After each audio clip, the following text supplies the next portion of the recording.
మళ్ళీ నోరు తెలియదు ఎట్టంటే మాట్లాడుతున్నాయి కదా.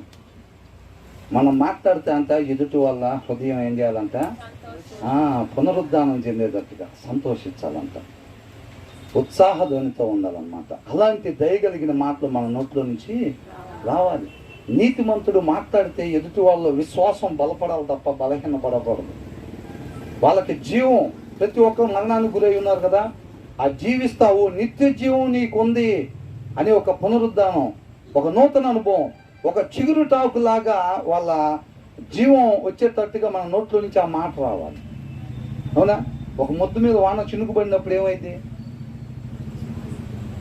చిగురులు వస్తూ ఉంటాయి, వాన పడుతూ ఉంటాయి. అవునా? కాబట్టి నీతిమంతుడి నోట్లో నుంచి వచ్చే మాట ఆ మొద్దుకి ఒక వానలాగా ఉండాలి. అప్పుడు ఆ జీవం అనే చిగురుటాకు అవతలలో రావాలి. నీతిమంతుడి నుంచి వచ్చే మాట అది. క్రీస్తులో నాటబడిన వాళ్ళ నుంచి వచ్చే మాటలు అయ్యి. అర్థమవుతుందండి? అయితే దొంగలు ఎట్లుంటారంట?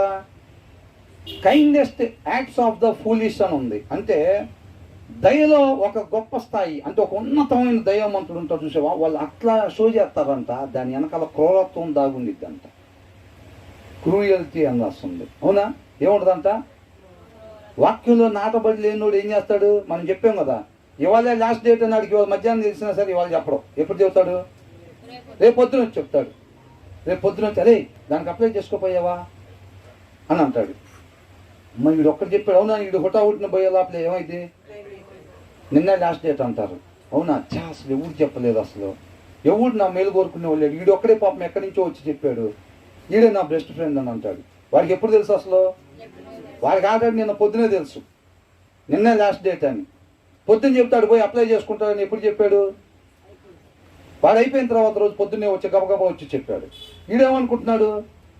సార్ నాకు శివుడు మేలు చేసేవాళ్ళు, వీడొక్కడే నాకు బెస్ట్ ఫ్రెండ్, వీడన్న పాప మరి తెలియదు అనుకుంటా, అందుకని వాళ్ళు చెప్పాడు. నిన్న తెలుసుంటే నేను చెప్పుండేవాడేమో అనుకుంటాడు.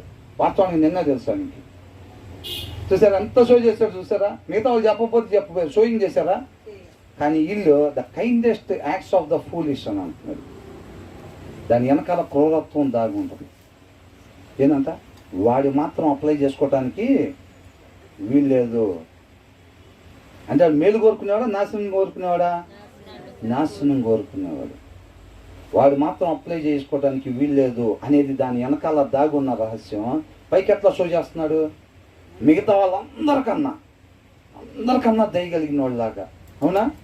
అట్లా వచ్చి ప్రవర్తిస్తారంట. అందుకని ఇక్కడ ఏమంటున్నాడు?